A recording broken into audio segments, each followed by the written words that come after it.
बिस्मिल्लाहिर्रहमानिर्रहीम। अस्सलाम वालेकुम नाज़रीन, आप यूट्यूब चैनल देख रहे हैं, मैं इमरान खान हूँ। अभी हुकूमत ने भी वही वाली रट पकड़ी हुई है जो रट एस्टेब्लिशमेंट ने पकड़ी हुई थी कि जनाब इमरान खान माफ़ी मांगे। अब हुकूमत भी यही कह रही, क्योंकि हुकूमत एक बात जानती है कि इमरान खान से माफ़ी नहीं है मंगवा सकते। ये उल्टे लटक जाएं, सीधे लटक जाएं, ये जो मर्जी कर लें, ये इमरान खान के पैरों में गिर जाएं, ये इमरान खान से माफ़ी नहीं मंगवा सकते। ज़बरदस्ती तो बिल्कुल नहीं मंगवा सकते। ये करके देख लें। इमरान खान कहता है जी हारता वो है जो हार मान लेता है, ये उसका नज़रिया है, इसके ऊपर वो खड़ा हुआ है, यही उसकी शख्सियत, उसका करैक्टर है। तो ये ऐसा नहीं होगा कि ये कहेंगे कि जी इमरान खान माफ़ी मांग ले और इमरान खान माफ़ी मांग लेगा, ये होगा नहीं। उससे पहले इमरान खान से माफ़ी मांगनी पड़ेगी इद्दत जैसे घटिया केस की, साइफर जैसे घटिया केस की, तोशा खाना जैसे भोंडे केसों की, उनकी बहनों के साथ जो जुल्म और ज्यादती हुई उसकी, जो उनकी वाइफ के साथ किया गया उसकी, जो उनके रिश्तेदारों के साथ किया गया उसकी, जो खवातीन पाकिस्तान तहरीक इंसाफ की है उनके साथ जो जुल्म और ज्यादती और जो बच्चों के साथ किया गया उसकी, और जो कत्लेआम पाकिस्तान तहरीक इंसाफ का बार बार किया गया, इन चीज़ों की माफ़ी तो इमरान खान से मांगनी पड़ेगी।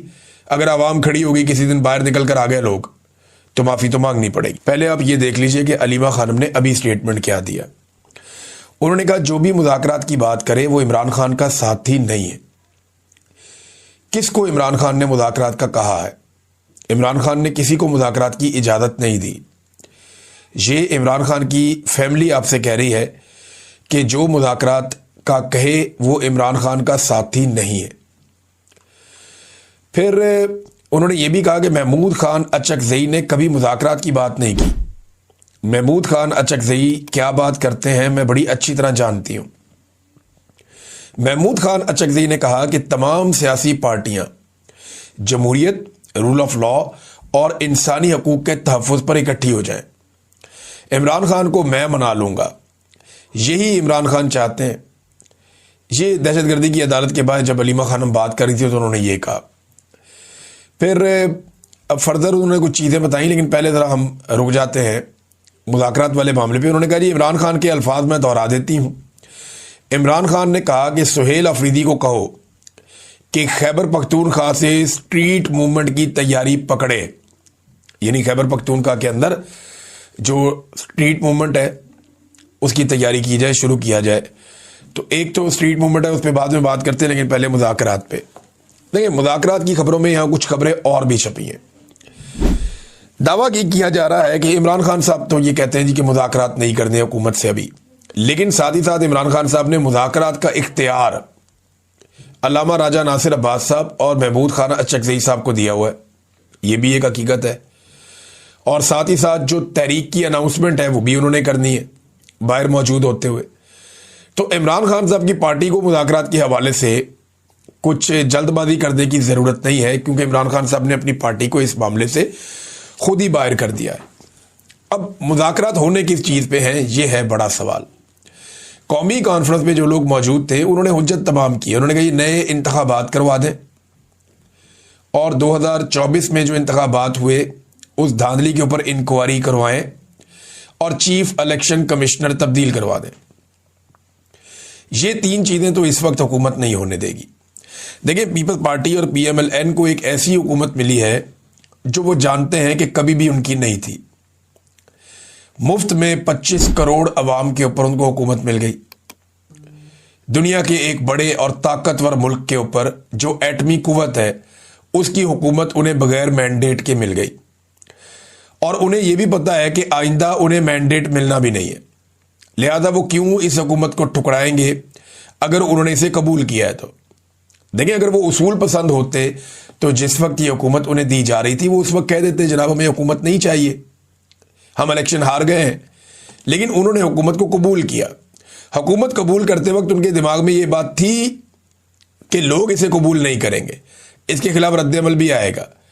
लेकिन उन्हें इस बात का आइडिया था कि उन्होंने कुछ भी करके अब टाइम पूरा करना है।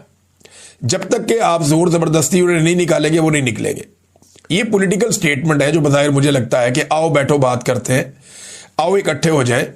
और देखिए, आइडियल सिचुएशन तो ये है जो ख्वाजा साद रफीक ने भी कहा, कुछ और लोग भी कहते हैं, जितने समझदार जर्नलिस्ट हैं वो ये कहते हैं कि एस्टेब्लिशमेंट को खूंटे से बांधने के लिए या एस्टेब्लिशमेंट को उसके आईनी किरदार के अंदर महदूद करने के लिए जरूरी है कि सारे सियासी स्टेक होल्डर इकट्ठे हो जाएं, तो ये काम जरा आसानी से हो जाएगा। देखिए, अगर सारे सियासी स्टेक होल्डर इकट्ठे हो जाएं तो एस्टेब्लिशमेंट को बड़े आराम से उसके आईनी किरदार में वापस भेजा जा सकता है, फौज की सियासत में मुदाखलत खत्म की जा सकती है। लेकिन अगर ये इकट्ठे नहीं होते तो फिर ये नहीं होगा। फिर इसके लिए अवाम को ताकत का इस्तेमाल करना पड़ेगा और एक दिन आएगा अवाम ये कर भी लेगी। आज पाकिस्तान तहरीक इंसाफ ने या इमरान खान ने ये झंडा उठाया हुआ है, हो सकता है ये इसी दौर में हो जाए, अभी हो जाए, और एस्टेब्लिशमेंट जो है वो अपने आईनी किरदार में वापस चली जाए। और जाना तो है, एक दिन तो ये होना पड़ेगा, क्योंकि पाकिस्तान ने अगर आगे बढ़ना है तो एस्टेब्लिशमेंट की हरकतों के बगैर पाकिस्तान आगे बढ़ सकता है, वैसे तो पाकिस्तान आगे नहीं बढ़ सकता। अब नादरीन, जो खैबर पख्तूनख्वा में तहरीक के हवाले से बातचीत है, देखिए हुकूमत को भी इस वक्त कोई दिलचस्पी नहीं है, पहले तो ये आप ले लेना, मुज़ाकरात में हुकूमत को भी कोई इस वक्त दिलचस्पी नहीं है। जब तहरीक खड़ी होगी ना, फिर हुकूमत वावेला करेगी, फिर लोग बोलेंगे, फिर बार बार कहेंगे जी मुज़ाकरात क्यों नहीं करते, बातचीत क्यों नहीं करते, सियासी लोगों को आपस में बातचीत करनी चाहिए।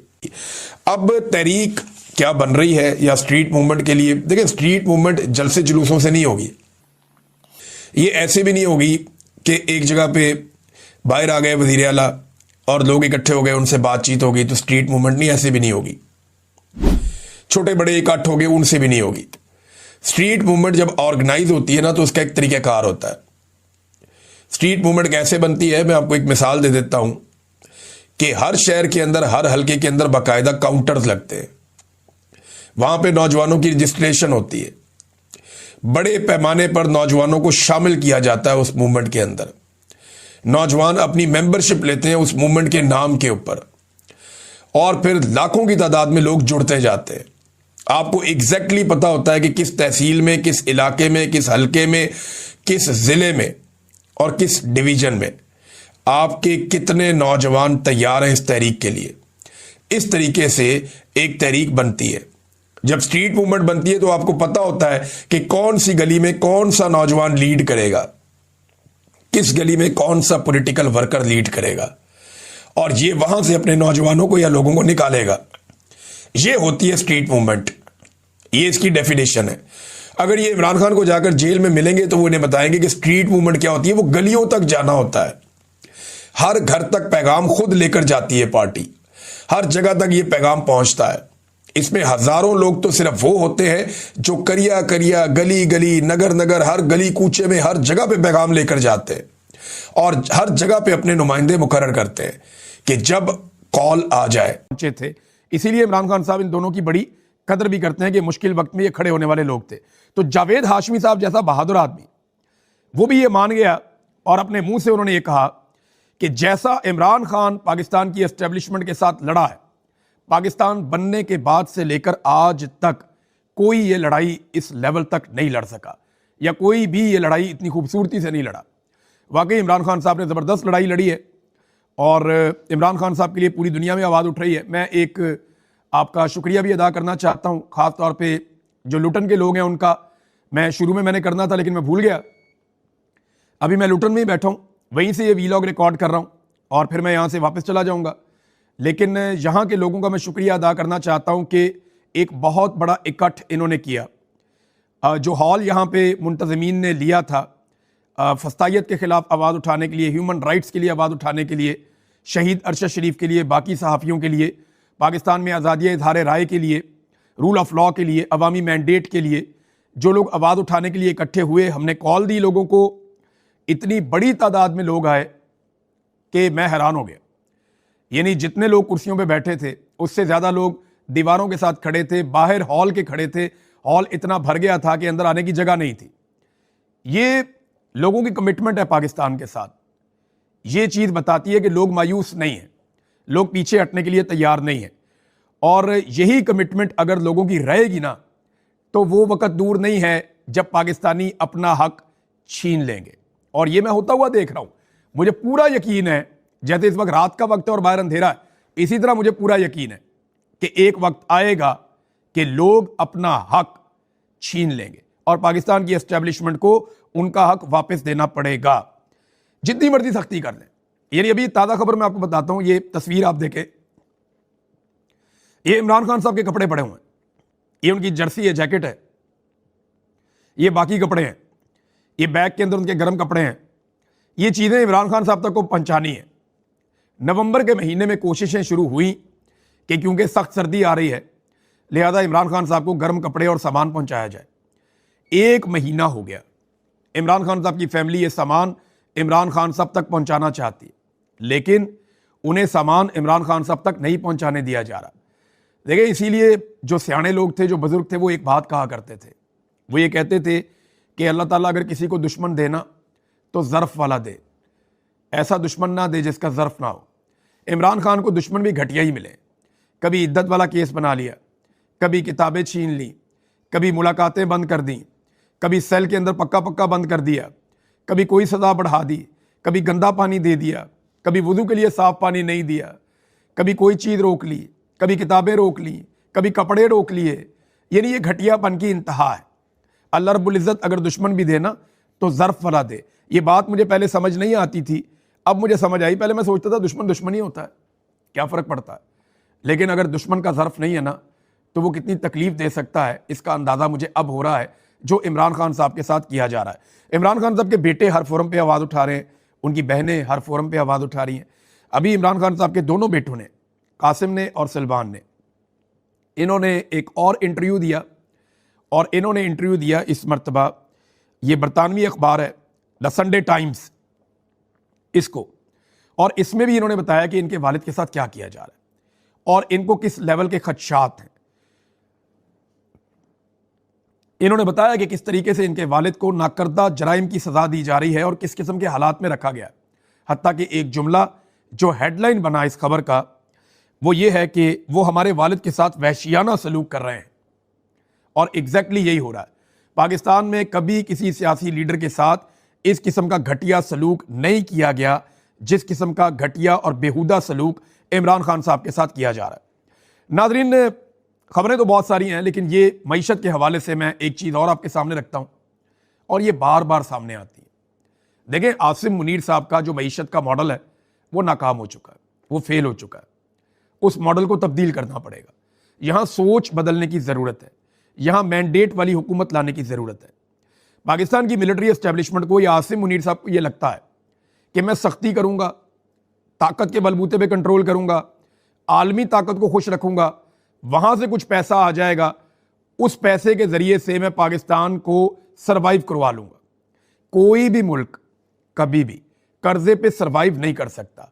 अगर पाकिस्तान ने सरवाइव करना है तो ये बात याद रखिएगा, पाकिस्तान को पैसा जनरेट करना पड़ेगा, इसके बगैर पाकिस्तान सरवाइव नहीं कर सकता। ये मुमकिन नहीं है कि कोई मुल्क सरवाइव करे खुद से पैसा जनरेट किए बगैर।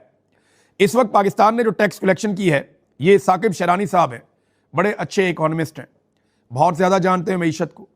इन्होंने जो दावे किए वो हैरान कुन है। इन्होंने कहा जी 30 साल हो गए, मैंने कभी मुल्क की मईशत में इतनी बड़ी तबाही नहीं देखी। 1.7% शरह नमू है, ये पाकिस्तान की तारीख की कम तरीन शरह नमू है। सरमायाकारी पाकिस्तान की तारीख की कम तरीन हो गई, 50 साल रिकॉर्ड टूट गया, और शरह गुर्बत पाकिस्तान की 45% तक पहुंच गई है। 22% पाकिस्तान में बेरोजगारी बढ़ गई है, और पाकिस्तान ने 18 ट्रिलियन इकट्ठा किया। यानी ये वो पैसा 1000 अरब को 1 ट्रिलियन कहते हैं। 18,000 अरब पाकिस्तान ने इकट्ठा किया, यानी 18 ट्रिलियन पाकिस्तान ने इकट्ठा किया। इनमें से 9 ट्रिलियन हमारा सूद में चला गया। अंदाजा कीजिए आप, 9 ट्रिलियन पाकिस्तान का सूद में चला गया, और उसके बाद जो बाकी बचा 9 ट्रिलियन वो कहां गया? वो मुराद के अंदर, बैरूनी दौरों के अंदर, हकूमती अखराजात के अंदर, पेंशन के अंदर, तनख्वाहों के अंदर। तो हमारे पास तरक्की करने के लिए क्या बचा? हमारे पास कर्जे उतारने के लिए क्या बचा? कुछ भी नहीं बचा। तो इतनी कम कलेक्शन के साथ, इतनी गिरती हुई इकोनॉमी के साथ कोई मुल्क सरवाइव नहीं कर सकता, ये मुमकिन नहीं है। और तवज्जो इनकी क्या है? केसेस के ऊपर। और केसेस की हालत क्या है? जरा ये एक खबर और आप देख लें। केसेस की हालत ये है कि जिस केस में अलकादर में इन्होंने इमरान खान को फंसाया, उसी केस में जुल्फी बुखारी का रेड वारंट निकालने के लिए इंटरपोल से इन्होंने राब्ता किया। जिस केस में इन्होंने इमरान खान को फंसाया, वैसे ही एक केस में मुनसलाई के बारे में भी इंटरपोल से राब्ता किया, तो जनाब इंटरपोल ने जुल्फी बुखारी के बारे में हुकूमत ने जो दरखास्त दी थी उसको रद्दी की टोकरी में फेंक दिया। यानी जिन शवाहिद की बुनियादों के ऊपर इमरान खान को सजाएं दी जा रही है ना पाकिस्तान में, जिन शवाहिद की बुनियादों के ऊपर इमरान खान से बदला लिया जा रहा है पाकिस्तान में, उन शवाहिद को आलमी इदारे रद्दी की टोकरी में फेंक रहे हैं। ये हो रहा है। और मेरे पास ये भी इंफॉर्मेशन है, आज से कुछ अर्सा पहले मुझे पता चला था मेरे एक सोर्स से कि मेरे कागजात भी मूव किए गए हैं। बाकायदा एक फाइल मूव की गई कि जनाब इमरान खान का नाम, इमरान रियाज का नाम इंटरपोल में डाला जाए और हम इसको गिरफ्तार करके पाकिस्तान वापस लेकर आएंगे। और मेरी अब तक की इतला के मुताबिक हुकूमत को घास नहीं डाली गई, लेकिन अगर घास डाली भी गई ना तो मैंने बड़े मुकदमे लड़े हैं पाकिस्तान के अंदर, पाकिस्तान के बाहर भी लड़ लूंगा। और ऐसी कोई बात नहीं है कि आप मुकदमा करें और अब मुकदमे से भाग जाए। पाकिस्तान में भी सारे मुकदमात का सामना किया, यहाँ पे भी सारे मुकदमात का सामना करेंगे। और इंटरपोल के अंदर जब आप दरखास्त डालते हैं ना तो वो सबसे पहले ये देखते हैं कि जनाब ये बंदा कौन है। जब वो उन्होंने गूगल किया, उन्हें पता चला कि जनाब ये बंदा तो जबरी तौर पे लापता रह चुका है, इस बंदे पे तो गिरफ्तारी के दौरान बदतरीन टॉर्चर हो चुका है, ये तो एक जर्नलिस्ट है जिसको 10 मरतबा सिर्फ इसलिए गिरफ्तार किया गया कि ये पाकिस्तान की एस्टेब्लिशमेंट का बयानिया बनाने से इनकार कर रहा था, तो इस वजह से इस बंदे को विक्टिमाइज किया जा रहा है। तो ये कागज रद्दी की टोकरी में जाएंगे। अब रद्दी की टोकरी से कागज निकाल के इनको लपेट के पाकिस्तान ले जाएं आप, क्योंकि जुल्फी बुखारी के बारे में भी इन्होंने केस जो बनाने की कोशिश की, बैनुल अक़वामी